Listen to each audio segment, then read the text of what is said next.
దాదాపు 10 రోజుల పాటు కురిసిన వర్షాలకు కొండవాలు ప్రాంత వాసుల్లో వణుకు పుట్టింది. గతంలో పలు కొండవాలు ప్రాంతాల్లో జరిగిన సంఘటనలను గుర్తు చేసుకుని భీతిల్లారు. కేరళ వయనాడ్ జిల్లాలో భారీ వర్షాలకు కొండ చర్యలు విరిగిపడి పలు గ్రామాలు ఆనవాళ్లు లేకుండా పోయాయి. అనేక మంది మృత్యువాత పడ్డారు.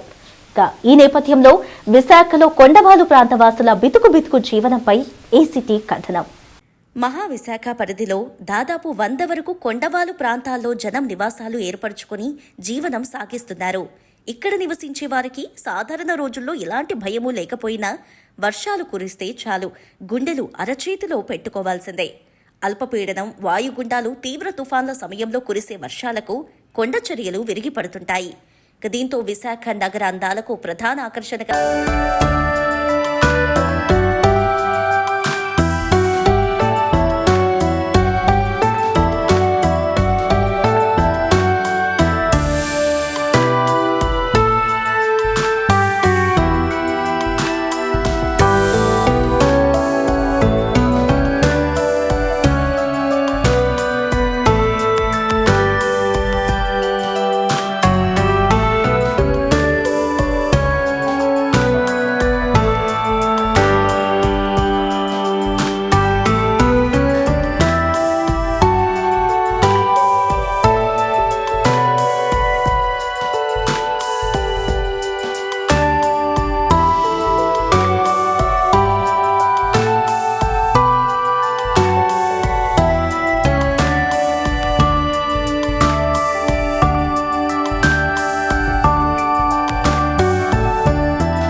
కొండలు బలహీనపడుతున్నాయి.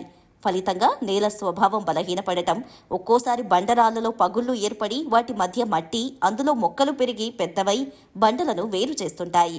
వర్షాలు కురిసేటప్పుడు వాటి మధ్య మట్టి కరిగిపోయి జారి పడుతుంటాయి.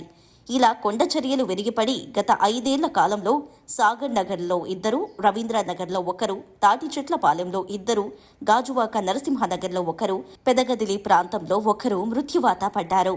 2015లో సంజీవయ్య కాలనీలో పెద్ద బండరాళ్లు పడి 4 మృత్యువాత పడ్డారు. కేరళ వయనాడ్లో అసలు ఏం జరిగింది అనేది ముందు మనం తెలుసుకుందాం. తర్వాత అటువంటి పరిస్థితులు ఇక్కడ ఉన్నాయా లేదా అనేది మనం చూద్దాం. కేరళ వయనాడ్ అనేది పడమటి కనుమలు ఉన్న ప్రాంతము. పడమటి కనుమలు బాగా ఒక రకంగా చెప్పాలంటే సున్నితమైనవి, సెన్సిటివ్ అయినవి. ఎందుకంటే ఆ పడమటి కనుమలు మెయిన్లీ అక్కడ ఉన్న ఈ పరిస్థితులు ఏమిటి అంటే చాలా వర్షపాతం ఎక్కువ ఉంటుంది. ఎందుకంటే మాన్సూను ఫస్ట్ మనకు సౌత్ వెస్ట్ మాన్సూను వచ్చేది అక్కడికే. అందువల్ల కేరళ మొత్తము ఆ కనుమలన్నీ కూడా లాటరైజ్ అయిపోయి ఒక రకంగా చెప్పాలంటే ఒక క్లే ముద్ద కింద మారి కొన్ని బౌల్డర్స్తో పాటు కలిసి ఉన్న ప్రాంతంగా మారింది. అది దాని తర్వాత డిఫారెస్ట్రేషను, తర్వాత అక్కడ టూరిజం పెరిగిపోయి వాటి వల్ల మ్యాన్మేడ్ యాక్ట్స్ వల్ల అంటే మానవ సంబంధమైన పరిస్థితుల వల్ల అక్కడ ఉన్న సాయిల్ అంతా లూజ్గా మారి కొన్నాళ్ళకి హెవీ వర్షపాతం ఎప్పుడైతే వచ్చిందో ఆ రోజు ఇది ల్యాండ్ స్లైడ్ కింద అంటే మొత్తం ఈ బురదతో కూడిన వాటరు కొన్ని కిలోమీటర్లు ప్రవహించి అక్కడ ఉన్న ఇళ్ళన్నిటినీ ముంచేసింది. దాన్ని సాయిల్ క్రీప్ అంటే మొదట్లో కొన్ని పరిస్థితులు మనకి ఇండికేషన్స్ ఉంటాయి.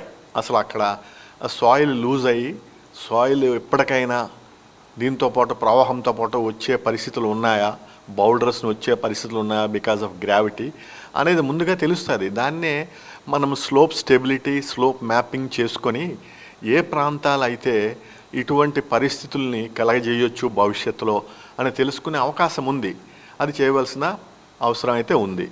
అదే పరిస్థితి ఇప్పుడు విశాఖపట్నంలో ఉందా అని మీరు ప్రశ్న వేశారు. విశాఖపట్నంలో ఉన్నవి తూర్పు కనుమలు.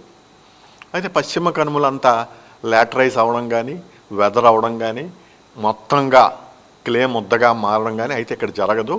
కొంతవరకు ఇవి కొంచెం స్ట్రాంగ్గానే ఉన్నాయి. అయినప్పటికీ కూడా ఈ హిల్ స్లోప్లో చాలామంది అన్సైంటిఫిక్గా, అశాస్త్రీయంగా ఇళ్ళు కట్టుకొని ఆ బౌల్డర్స్ మధ్యలో, ఆ సాయిల్స్ మధ్యలో వాళ్ళు ఉంటున్నారు.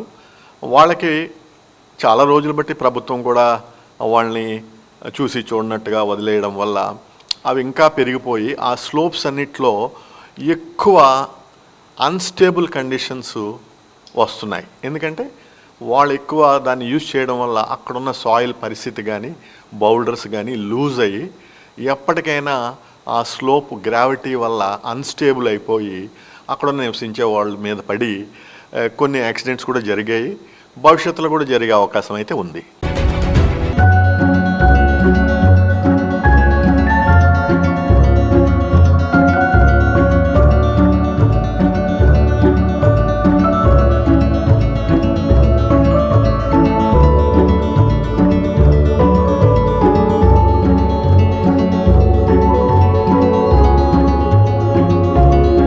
కొండవాలు ప్రాంతాల్లో ఆర్థిక పరిస్థితుల కారణంగా అశాస్త్రీయంగా నివసిస్తున్న వారు స్వార్థం కొద్దీ అవసరాలకు వినియోగిస్తుండటం వల్ల కొండ చర్యలు లూజై గతంలో విరిగిపడి కొందరు ప్రాణాలు కోల్పోయే పరిస్థితులు చూశాం.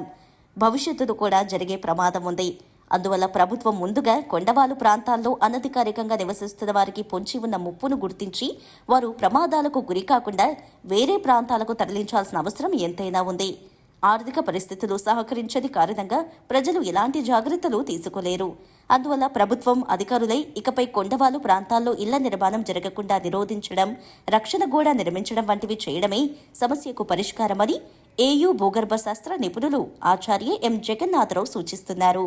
ప్రభుత్వము అసలు ముందుగా ఇటువంటి స్లోప్స్ మీద నివసించి అనాథరైజ్డ్గా ఉన్న వాళ్ళని ఇంకొక దగ్గరికి షిఫ్ట్ చేయడం నెంబర్ 1 చాలా మంచి విషయం అండి. అది చెయ్యాలి. అక్కడ ఉన్నవాళ్ళు ఎటువంటి జాగ్రత్తలు తీసుకోవాలంటే ప్రజలు ఎటువంటి జాగ్రత్తలు తీసుకోలేరు. అంత డబ్బు ఖర్చు పెట్టి వాళ్ళు స్లోప్ని స్టేబుల్ చేసి అక్కడ గోడలు కట్టడం అనేది మళ్ళీ గవర్నమెంటే చేయాలి. అయినప్పటికీ నా ఉద్దేశంలో ఇటువంటి స్లోప్స్ మీద ఇళ్ళు కట్టుకోవడం అనేది నివారించడం, వాళ్ళని డిస్కరేజ్ చేయడం అనేదే మంచి మార్గం అండి.